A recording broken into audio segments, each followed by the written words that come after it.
grievances be noted, and I give the call to the member for Gippsland. Well, thank you, Deputy Speaker. And it's with great pleasure that I rise tonight to contribute to this debate and focus my attention on the magnificent Gippsland Lakes, which, although they are magnificent, Deputy Speaker, they are also exposed to many impacts which I fear are degrading the system to a point where greater intervention is required by both state and federal governments. And I often describe the Gippsland Lakes as the Great Barrier Reef of the South, such is their importance to my region. And for context, the lakes are an impressive coastal lagoon system, but they are subjected to significant impacts from a very vast catchment area.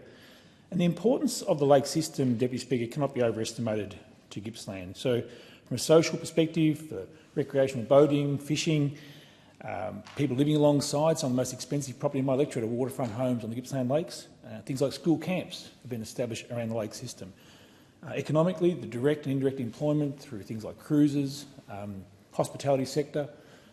From a cultural perspective, there is a long history of the Gunai-Kurnai people and an abundance of food associated with the Gippsland Lakes, a great source of food around the estuarine system. And environmentally, Deputy Speaker, it's a dynamic system. It's changed dramatically since European settlement. What was a system which was brackish to fresh water, intermittently opening to the ocean when a natural entrance would form, has become more a system which is brackish to saltwater because of the establishment of an artificial entrance in 1889. And the artificial entrance was required at the time because the Gippsland Lakes were the highway to take product through Gippsland from Sale all the way to the coastline and move products from the Gippsland region. So when you think of the Gippsland Lakes, there are very important towns established right on the lake system. So my own hometown of Lakes Entrance, at the very commencement of the system, through to Meetung, Painesville, Locksport, and the system itself is navigable all the way from Lakes Entrance to Sale, even today. So it's a series of lakes, Deputy Speaker, Lake King, Lake Victoria, Lake Wellington, Lake Reeve, and it's the environmental future of the lakes and the rivers in my region which causes me most concern as I stand here this evening. And I think there's been an ongoing failure, Deputy Speaker, to properly measure, to manage and to take the practical action required to improve water quality and reduce the impacts of pests and ensure the lakes are passed on to future generations to enjoy. I want to stress from the outset, Deputy Speaker, that I acknowledge that management of the catchment, management of the Gippsland Lakes, as with most natural resource management issues, is primarily a state responsibility. But there are some federal obligations here, which I'll get to later. But what do we do also, Deputy Speaker, when we have a state like Victoria, which is continuing to fail to meet its responsibilities in relation to such an important estuarine system? And my concerns regarding the ecological condition of the Gippsland Lakes and catchment and the comparatively small annual investment from the Commonwealth and the state government in this system is exacerbated by the refusal to even properly measure and monitor things like water quality in the system. So, now, by way of background, Deputy Speaker, I have repeatedly raised concerns on behalf of my constituents regarding the condition of the lakes and the lack of comprehensive water monitoring in the catchment. And also I've raised concerns about the disjointed management structure of the entire system and the failure to undertake an independent audit since the last one was undertaken, Deputy Speaker, in 1998. Now, a lot has changed since 1998. So CSIRO at that time was commissioned to take a very close look at the issues around water quality, around nutrient runoff, and the contribution to algal blooms, which have been a blight on the system at different times throughout the lake's history. Now, rather than a crisis-driven approach to the management of the Gippsland Lakes, the time to spend the money, Deputy Speaker, is now. Properly measuring, evaluating, taking action to improve the quality of the rivers and lakes is not when you have an algal bloom. The time for those sort of decisions is now, and we're just simply not taking the necessary action, Deputy Speaker, to properly monitor, measure and then take the action required to enhance the Gippsland Lakes for future generations.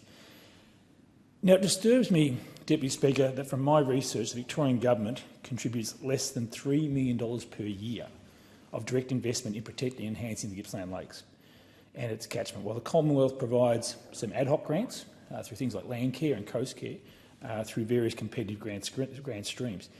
Now, you contrast this, Deputy Speaker, with the estimated combined investment in the Great Barrier Reef, state and Commonwealth money, of $150 million per year. Now, I'm not begrudging the Great Barrier Reef their status as the Great Barrier Reef. I'm simply making the comparison that there's a lot of work going on the Great Barrier Reef in terms of catchment, runoff and issues associated with this natural icon in the order of about $150 million per year. And the Gippsland Lakes are receiving somewhere in the order of $3 million per year. And this is the largest inland waterway in Australia. And it's a huge significance, not only to the environment, but also the local Gippsland economy through the tourism sector. And, Deputy Speaker, the international importance of the lake system is also something which should be reflected on when land managers are making decisions, when environment ministers are making their priorities known, because the Gippsland Lakes has an international importance, particularly relating to the migratory birds, and the entire catchment retains great cultural significance for the Gunai-Kurnai people. So this is a vast catchment, Deputy Speaker. When you think about it, it's stretching all the way to Latrobe Valley, industrial heartland Latrobe Valley, and the Latrobe River flows through there into the Gippsland Lakes. The farming and the McAllister Irrigation District, the Thompson and McAllister Rivers flow through there to the Gippsland Lakes. The Mitchell River Flats, major irrigated agricultural area, flows through the Gippsland Lakes. The Tambo River and the Nicholson River, less populated but still exposed to bushfire risks. They both flow into the Gippsland Lakes. And what we saw in the 2019-20 bushfires, Deputy Speaker, was a huge runoff event, sediment runoff event, as a direct result of the catchment in the Nicholson River and Tambo River being heavily impacted. And at that time, we were able to secure a one-off $350,000 research project to investigate the impacts of bushfire events on the lakes and the Ramsar wetlands. Now, that report drew attention to the current lack of monitoring and the testing of the lakes, which just reinforces my view, Deputy Speaker, that we should be undertaking an independent environmental audit of the lake system. Go the whole hog. It hasn't been done for more than 25 years, Deputy Speaker. Go the whole hog and take an independent look at the system and find out what the impacts are in terms of nutrient runoff, find out what's happening in terms of the other catchment areas. Now, the Royal Society of Victoria conducted a roundtable titled Securing the Future of the Gippsland Lakes in May 2023, and they made some very significant observations and commentary about the future of the lake system, which I've taken up directly with the Federal Minister. And apart from noting that the system is the largest estuarine coastal lagoon system on the Australian continent, and apart from noting that it's one of the most important wetlands in terms of migratory birds, they also made the point that there are multiple upstream factors which will affect the future of the Gippsland Lakes that need to be closely monitored. And the high nutrient loads, which can lead to toxic algal blooms, need to be monitored. And while the scientists, independent of government, independent of politicians, don't work in my office, certainly independent of my office, are saying you need to do more research, yet the Victorian government is steadfastly refusing to invest any more in the catchment or in the lakes themselves. And while the Commonwealth and the Federal Minister's Office has been very polite in her responses to my correspondence, they've done nothing, Deputy Speaker, done absolutely nothing. So there needs to be a recognition that coordinated management of the threats to estuarine health require state, federal governments working in partnership with enthusiastic local volunteers to undertake the action that's required to improve and enhance the environment of a system like the Gippsland Lakes.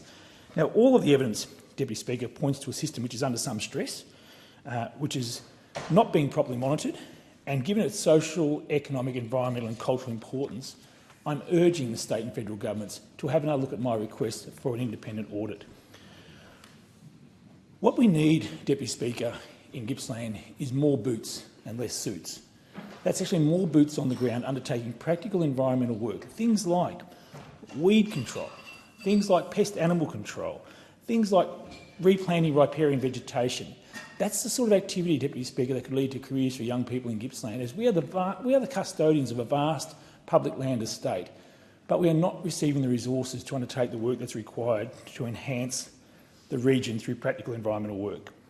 And I stress again, Deputy Speaker, the Gippsland Lakes are magnificent. I'm not suggesting for a second that we're at the point of a crisis right now, but how do we really know if we're not monitoring extensively over a long period of time what the trends are, and how do we really know we're going to pass on the lakes in a better condition if we're not doing the independent environmental audit and the monitoring work? So I say to those opposite and to the state Labor government, stop being the great pretenders of the environmental sector. You'd like to grandstand and commission reports, but you actually have to invest in the practical, on-the-ground work in the regions to make sure we're doing the right thing by the environment for future generations who enjoy regions like the Gippsland Lakes. And I thank the member.